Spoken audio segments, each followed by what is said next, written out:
Hello, welcome to another live stream. We're going to talk today about dominant seventh type chord scales and kind of bounce ideas back and forth. So enter into the chat and let me know what your experience is with chord scales as they relate to dominant seventh chord. So we're going to get into that a little bit. I released a couple of shorts on that quite recently, and so we continue on with that discussion,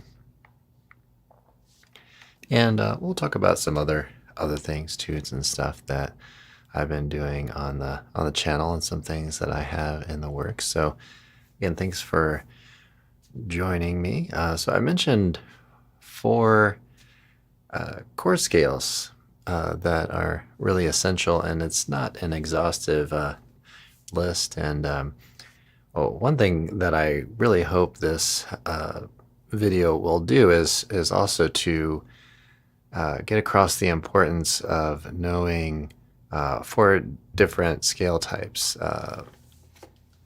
and having to do with 7-note scales.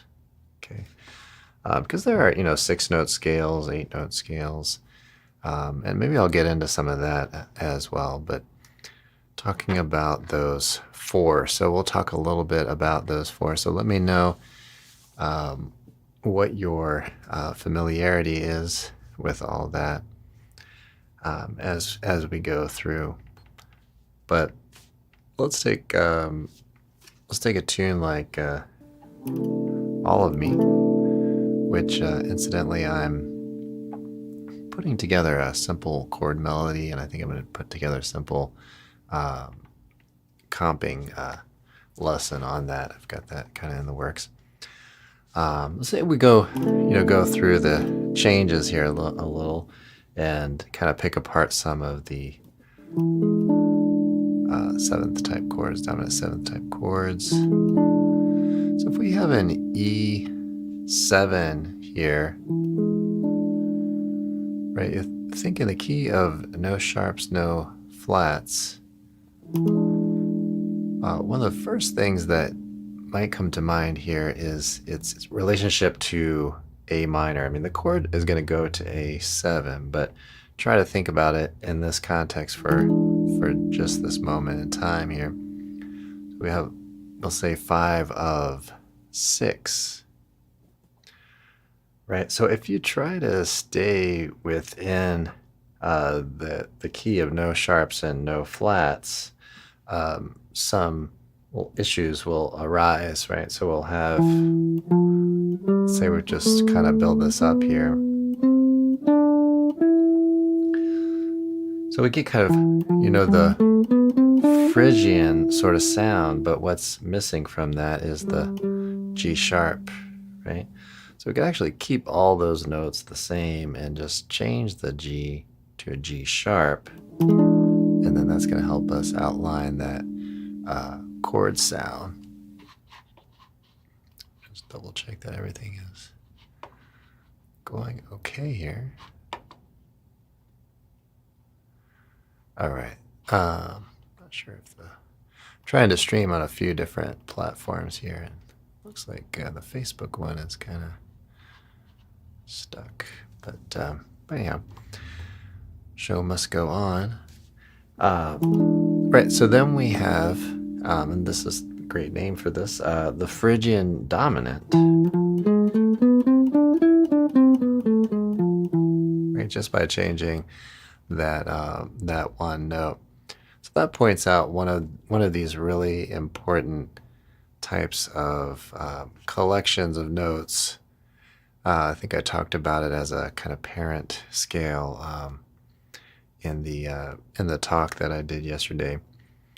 But you have the harmonic minor, right? So you have a mode of the harmonic minor. So that would be A, harmonic minor.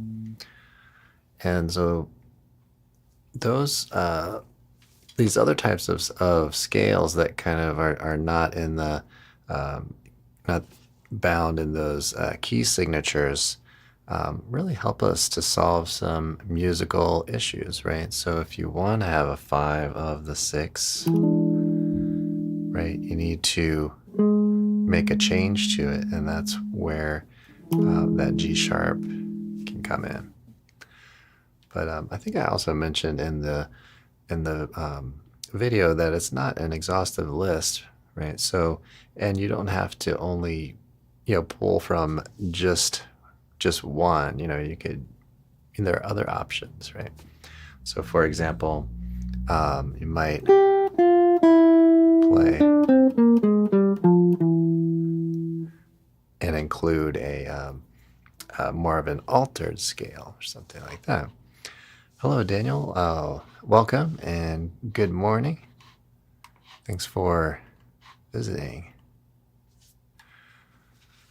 I'll mention before we go on as well that I have a workshop coming up tonight, 8:30 Eastern time, and the link is in the description to this live stream. So check that out. There's limited seating available. It is a paid thing, so but it's I think fairly reasonable price.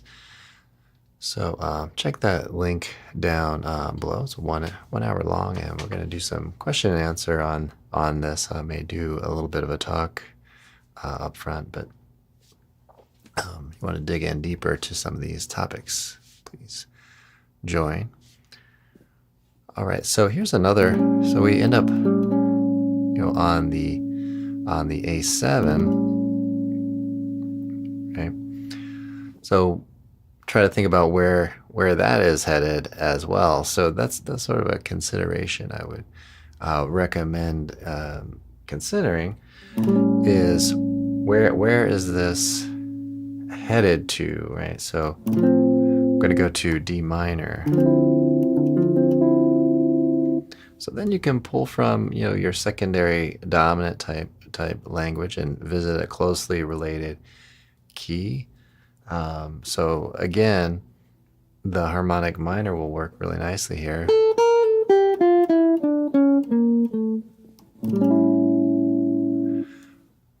But you may also sit on that chord for a little bit, and you might think, well, maybe that requires a little too much tension in the sound, right? So then you might say, well,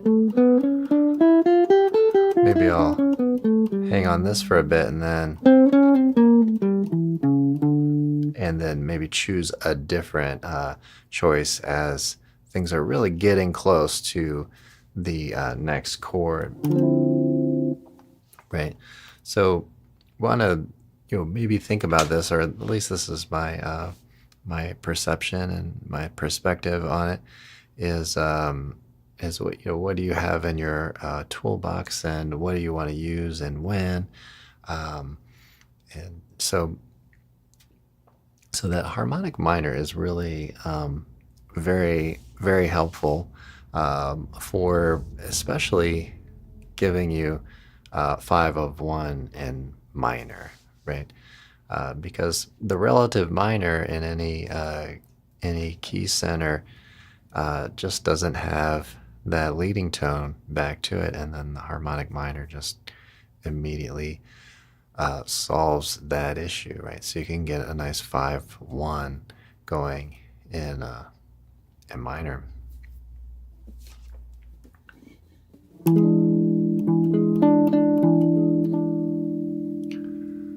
All right, so here we end up with the E7 again, right? So we're back on that. We could pull from all kind of the same concepts that we did before, and we end up on minor a little later in the progression.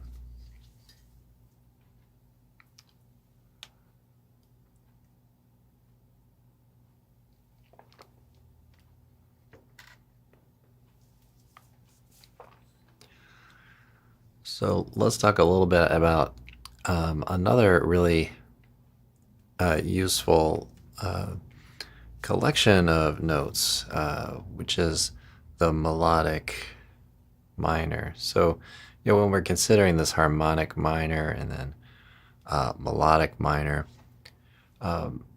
tunes are not, at least, let's say your typical tune, standard or pop tune or whatever it is, it's not gonna be in the key of those types of scales, right? So, so these are things that can help us work through harmonies as they move, and we can adjust. So, something like the altered scale is really helpful, right? To really get some tension going. I think I said dial up the tension in the video that I released the other day, to really kind of get things moving towards a resolution. So melodic minor can be really helpful as well. Let's say we're on the D9 here later in that tune, All of Me. So, of course, you could play Mixolydian type sounds, but it's really common to use the sharp 11 on the 2 chord like this. So less Lydian dominant, and that's coming out of the melodic minor, right? And so you might ask, why are all these choices made, and how do we know what to do? And I would say you want to transcribe a lot. Transcribe harmonies to your favorite tunes, your favorite recordings or performances, and get a sense for, okay, what does the musician play for chord voicing on this part of the tune, and then kind of you'll kind of develop a library kind of internally of like, oh yeah, folks tend to kind of do this thing on this kind of harmony, right? So that can be really quite helpful. So having that melodic minor kind of in your toolbox there can be really pretty helpful. All right, well, I'm going to do a little noodling here for a moment, and I'm going to mute my microphone. In the meantime, let me know if you have any questions, and feel free to join in and say hello. Let's see if I can find my mute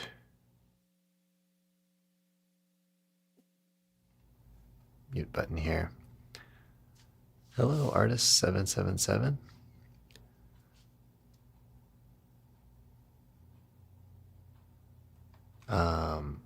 And Davin says, what would you recommend with learning new charts?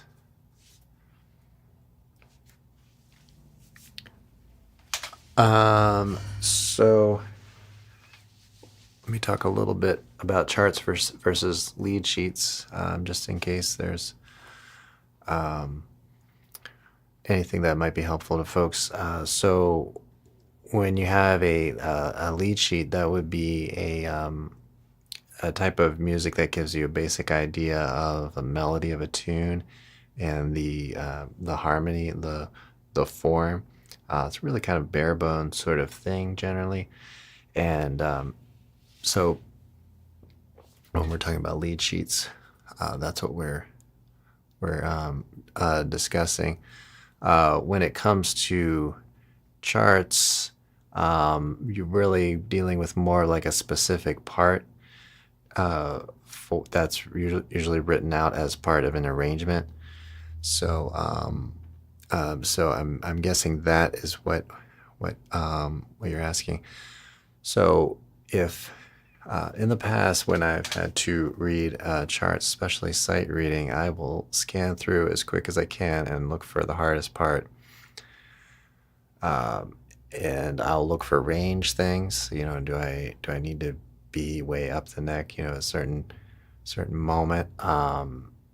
Is there something that just seems really incredibly significant? Are there hits? And you can even scan and see if possible if there are other musicians. Does it look like everybody's just hitting on this one particular moment, or there's open space and you just don't want to be playing when nobody's playing.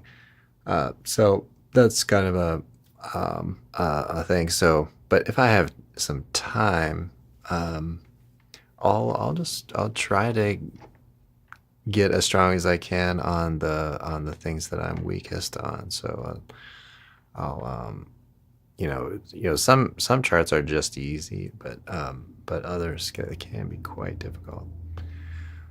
So I'll work on that and form and counting and keeping track of where you are. So see if you can keep track of measure numbers, make notes on charts, especially in rehearsals. But even before that, do you have any questions about it? Let's say you get a chart ahead of time and you write down your questions in case you need to clarify something. So yeah. What style do I play? So yeah, I play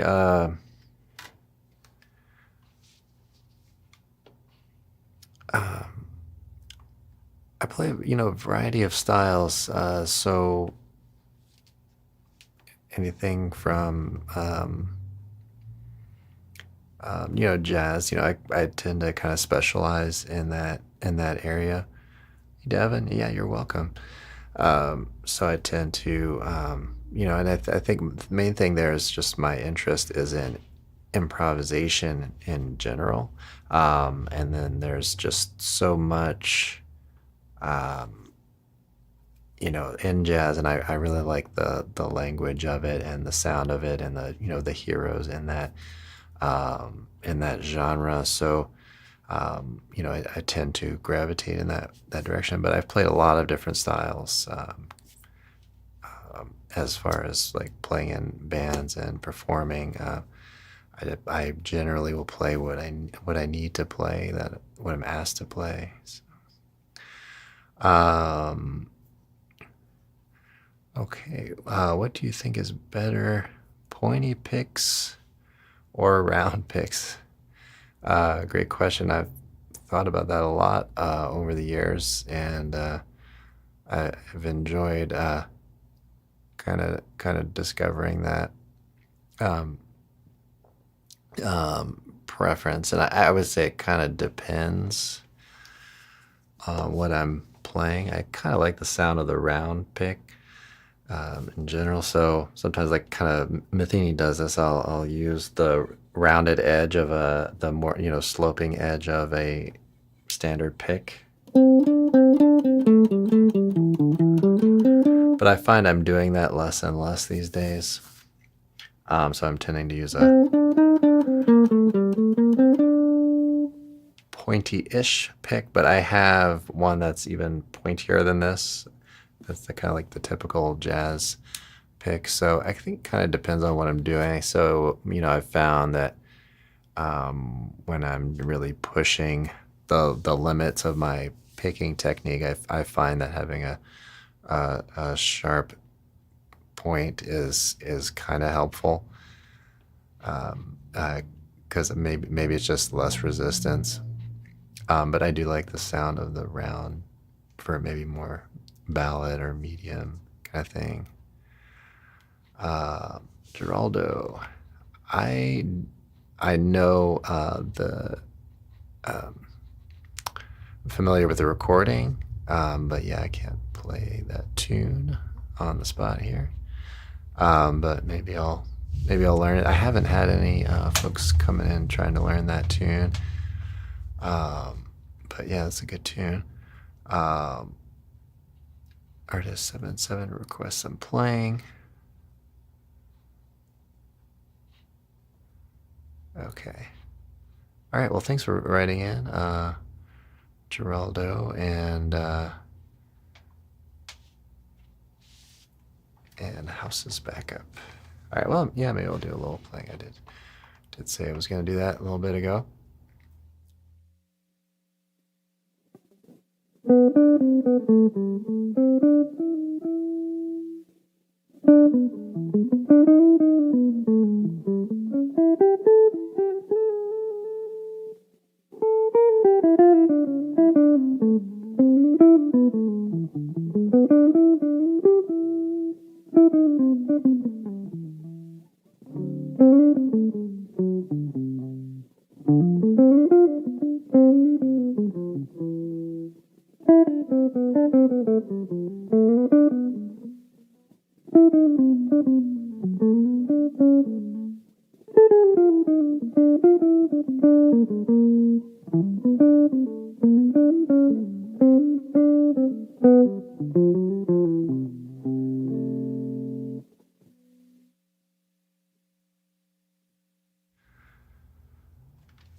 So I have a little bit of a thing going on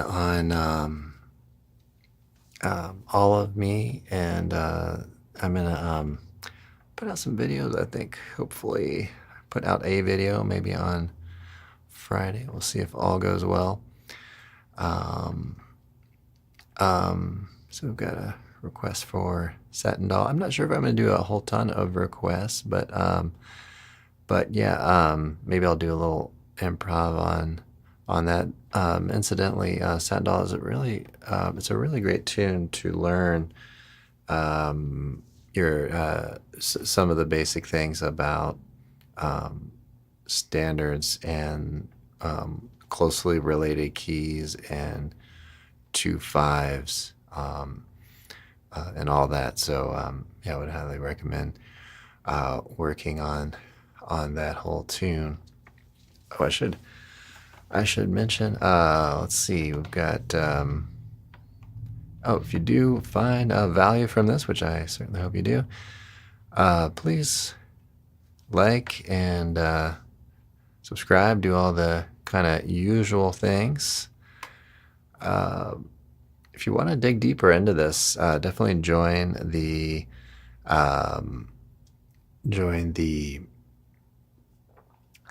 workshop. So I'm gonna be running some regular workshops here. I've got one set up for 8:30 p.m. Eastern time tonight. So join me there if you can. And what else was I gonna say? I've got some mugs and stuff. I changed the design on this. I need to order a new one so I can check this out. But the new one says Guitar and Improvisation Podcast. So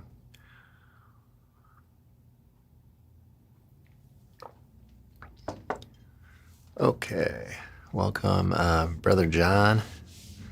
So yeah, Election Day was yesterday here in the United States. See, I'm not going to get political at all on this platform. So, but thanks for writing in. Artist 77 says, "Thank you, very cool." All right. Yeah. So far in this talk, we've discussed a little bit of the harmonic minor and the melodic minor. Those will really take you very far. You really want to have a very solid foundation on the major scale and the relative minor. Just the key signatures. Get out of the circle of fifths. Get into each one of the key areas. Understand the similar relative nature of all of these chords and everything. That's the baseline for everything.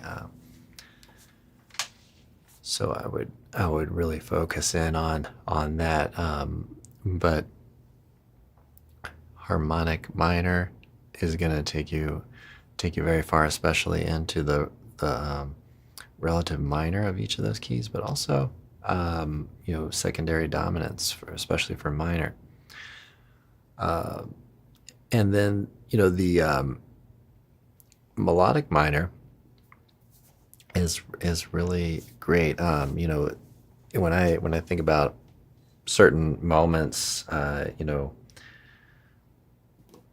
if I have a 4 chord that's minor, like in All of Me, or just say a B flat 7 and it's the flat 7, that Lydian dominant is really kind of works well, and then of course the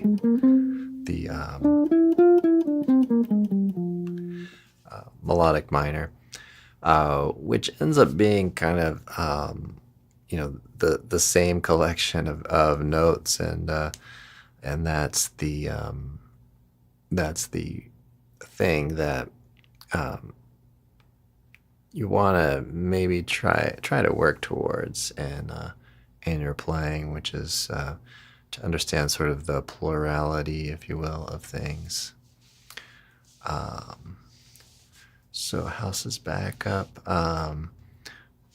Curious about your take on world music. Not familiar with those exact recordings, but I'm pretty open-minded about music. I like all kinds of music if it's performed well and is coming from a genuine place. I'm pretty into it generally. So it could be simple or complicated. I'm kind of I'm interested in good musicianship and writing that is stimulating, interesting, catchy, maybe. I'm particularly interested in odd time signatures. So in that respect, world music really does appeal to me a lot. I mean, you would think of the Western tradition. There's a lot of harmonic development that has happened over many hundreds of years. But when you listen to some of the melody and maybe rhythm or meter, I should say, too, is maybe somewhat less. I don't know. I mean, it depends on what you're listening to, I guess, but less emphasized or less, given that 4/4 time and 3/4 time. But I'm interested in some. I've heard some interesting Turkish music. I've listened to some interesting Indian music. The melody there and the microtonal things that happen. That's pretty interesting to me, and the rhythmic things as well. So I'm pretty open-minded generally.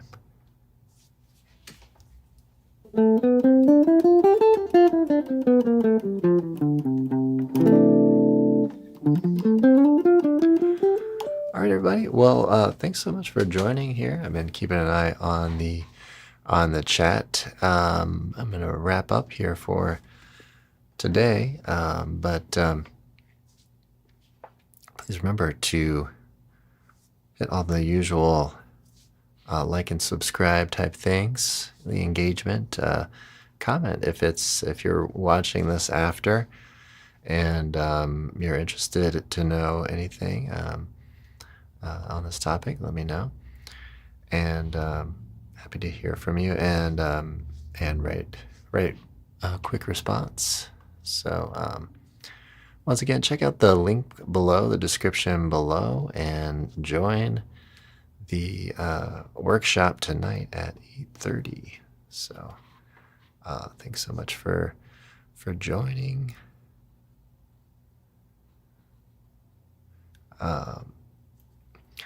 Bonacera 3 says they listen to classical Indian music. Cool. And some ideas suggest improv. I'll check those out. Thanks for that. All right, everybody. I appreciate you listening and chatting, and I hope you have a great practice session. If you do play some music today, and I will see you all in the next one.